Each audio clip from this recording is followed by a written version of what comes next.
What's up guys, Everything Apple Pro here, and today alongside the iPhone 6s and 6s Plus, Apple did release the new iPad Pro, the Apple TV 4, some new watch faces, as well as an updated iPad mini 4. So in this video, I'm going to be covering what's new about all of these exciting devices. This is pretty much everything else Apple did announce at the event. The iPhone 6s video I do have on my channel. You can click right there on the link and go ahead and be taken to that video. But let's go ahead and start with the all-new iPad Pro. This thing is a much larger version of an iPad we already have. However, Apple has found a place and a market for it. It's aimed at professional media usage, especially if you're a hardcore consumer and like games and media in full screen at 12 inches. So although there was a lot of chatter about this, it wasn't really expected that we would be seeing this so soon. Now, although it's not coming out right now, it's coming out much later, the iPad Pro will make a large ripple. This thing is more than just a gargantuan iPad. There's actually so much unique to it, and let's go ahead and get into the details. So first off, 12.9 inch display. Everything that you do, you'll be doing bigger on a larger scale, although it is optimized especially for that larger display. Apple's put in a lot of work into making sure this thing is geared at the right professional usage. The display is a lot more accurate as well. Not only is it larger, but Apple has made it a lot more accurate with a new technology, and I'll get into that in just a second. This thing does feature a full-size keyboard, so this keyboard is going to be a lot more comfortable to use in landscape mode. I know that with my current iPad, the regular size, it's a little bit stuck in between, so this thing is going to be on the high-end display. It'll be a lot more comfortable to use the display when it's laying flat on the table, and of course this is probably geared towards the Surface competition. Although it's not running OS 10, it is running a custom version of iOS 9 that will allow optimized applications in the split screen view. Now, something interesting about this device that Apple actually mentioned was that in the width, it's actually the same size as the height of the regular iPad. So that means making applications run optimized on this thing is going to be very easy. Developers will be able to just flip their applications on the side and add an extra section for multitasking. Now, Apple was very proud of the display they put into this thing as well. It's using a lot of new technologies that the other iPads don't have. First off, the pixel density is very high. This thing actually has more pixels than the 15-inch Retina MacBook Pro, 5.6 million. That's just crazy. So how did Apple spin this larger display? Well, first off, they're telling us it's going to have a much more cinematic view when viewing content or movies, pictures. You'll be able to get more immersed in the actual display, and that goes for gaming as well. Gaming will be a lot more immersive when there's a larger display. It'll allow for so many more things, so many more opportunities for games on a larger display, especially multitasking. So I'm really excited to see what happens there. Now, this new iPad Pro shares technology with the iMac 5K. It has the same custom timing controller in order to allow all the pixels to be pushed at a very fast rate. And there were so many, so they needed to design an individual one for this device, which I think was cool. Now, the display actually has variable timing for the pixels, for the refresh rate. So that means when you don't need the fastest refresh rate, the iPad Pro will be able to actually lower it in order to improve efficiency. And this is the first time this technology has ever made it to an iPad. Now remember, iPads usually use a custom version of the iPhone chip. Well, this is the A9X. This is actually a very, very fast chip. It's scary fast, and especially in the iPad Pro, it'll make for some really great uses. This thing is 1.8 times faster than the A8X used in the iPad Air 2, and that thing was already crazy fast. It broke the charts. And this thing is 22 times faster than the original iPad. I thought this was a really interesting comparison, and just to see how far we've come, that's crazy. It's actually 80% faster than most portable PCs and laptops, and that's in an iPad format. That says a lot. Apple actually demoed some video editing on this thing, and it's a lot better. You can edit 3 streams of 4K on this thing. I mean, most computers can't even do that, and you can do that on this iPad Pro. Really cool.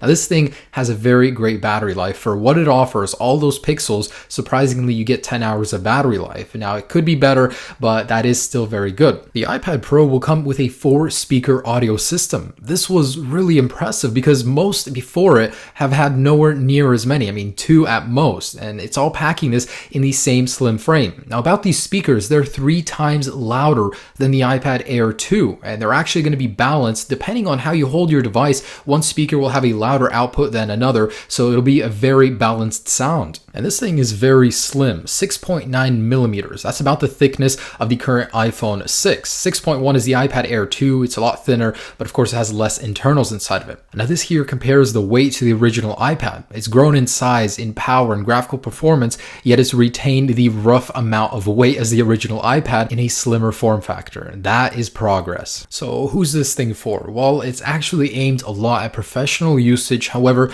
of course, whoever wants to buy it will find a greater experience because a larger display does allow for so much more with an iPad, especially when it comes to note taking. This thing is going to focus heavily on it, and it now has a new custom cover, very reminiscent of the Surface cover, which has a built-in keyboard, and it uses the same butterfly technology taken from the new MacBook. So it's all around going to be a great cover. I can't wait to test it out in person, but it uses a custom fabric made by Apple for a very great responsiveness. There's no word on whether or not this cover is coming to the original iPads. However, it would be nice. It looks very convenient, something you could throw into your backpack and go to college, take some notes with having to lug a Bluetooth keyboard around with you. And this thing actually plugs into a new port on the iPad Pro, which actually delivers data and electricity, and it doesn't use Bluetooth, it just plugs right in, so you get an instant keyboard just like that. Now, alongside this keyboard, Apple is introducing something the iPad has needed for a very long time. Although your finger is good as a precision tool, it's not the best, so Apple has released the new Apple Pencil. So this thing is going to be incredibly accurate. Actually, the iPad Pro display was calibrated to be twice as accurate as the iPad Air 2. So the Apple Pencil is a pressure-sensitive stylus. It'll allow you to create very accurate works of art. If you're into drawing, especially note-taking, this thing will be very oriented for the iPad Pro, especially pressure sensitivity. Now, the iPad Pro isn't going to have a Force Touch display. Instead, it has a Force Touch sensitive stylus. So this thing paired with a very accurate display will allow for some very nice drawing abilities. You can press harder to get a thicker line. You can turn the pen sideways to get a much thicker pattern of the line. So all around, this thing is made to act just like a pencil. So it's going to be very similar in terms of using it, just like you would a regular pencil. There's a ton of sensors packed into this thing, so it's a lot more advanced than it looks. Not only that, there's a built-in battery inside, as well as an ability to charge it just by taking off the end piece and plugging it straight into the iPad. I thought that was really cool. Sensors included are an accelerometer and a gyroscope so far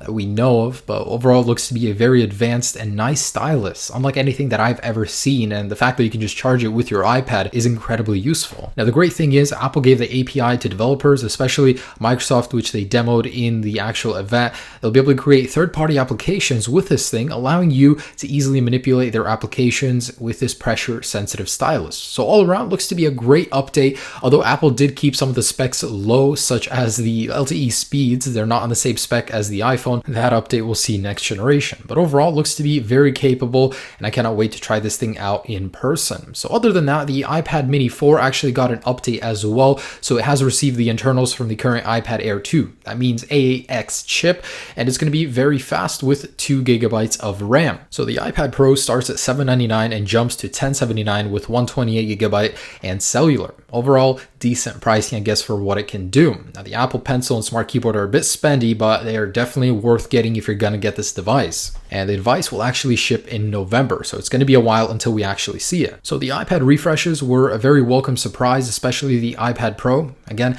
cannot wait to get that in hand and try out, especially with the sound. So that brings me to the Apple TV. This is the 4th generation. It's been a while, about 3 years since the last generation, and Apple is adding a ton to this new TV for a very good price. It starts at $149. However, it's going to gain so much more functionality. So to begin, Apple has finally developed an app store for the Apple TV, as well as handed the API to developers. Now, the new remote has a new touch surface, no display as it was rumored, but it does come equipped with Siri. So I was actually very impressed with the Siri demo. You can actually ask it to play movies with individual actors, depending on if you're with children, on ratings. This thing is so diverse with what it can do. So I was really impressed with that, and this thing is incredibly cheap for what it can do. No 4K support, unfortunately, and it's using an outdated Bluetooth 4.0 standard. However, there is no infrared on the actual remote. It's Bluetooth, so you don't need to point it at the thing, which is a lot better. And overall, I'm very impressed at the price point, what this thing does offer. Apple has opened up the gates to gaming on an Apple TV. So although it's going to be very light, Apple did demo some games that were available on consoles consoles and computers. It was a very light one. I know it's not really going to be so powerful. It'll be powered by an A8 chip, but it's awesome to have games available in an app store for your Apple TV. The remote will be very Wii-like, inspired by the Wii, that's for sure, and this thing will be available in October. So lastly, that brings me to the Apple Watch. Although, no, the Apple Watch 2 wasn't announced, they talked a little bit about where the Apple Watch is right now, and it's actually made a lot of waves. Apple Watch OS 2 is coming very soon on September 16th, and it'll add a ton of new functionality. I actually have a video about that on my channel. Apple's partnered with a company to bring you custom watch faces and bands, and there are 2 new colors for the Apple Watch Sport, which I'll be showing you in person. However, one of them is gold and the other is rose gold. Overall, the finish looks fantastic without having to pay $17,000 for your watch. There's some new bands,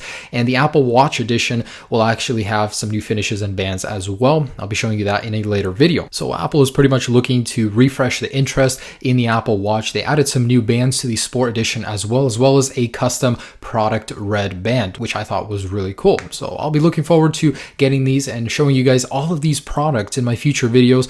But I'm very proud of Apple. They're making good progress. This was a very good keynote. Along with the 6S and 6S Plus, the iPad Pro and Apple TV 4 will surely make some great waves, and I'll be reviewing everything on my channel. Be sure to stay tuned for that, guys. Have a great day. Hope you enjoyed these videos. Peace.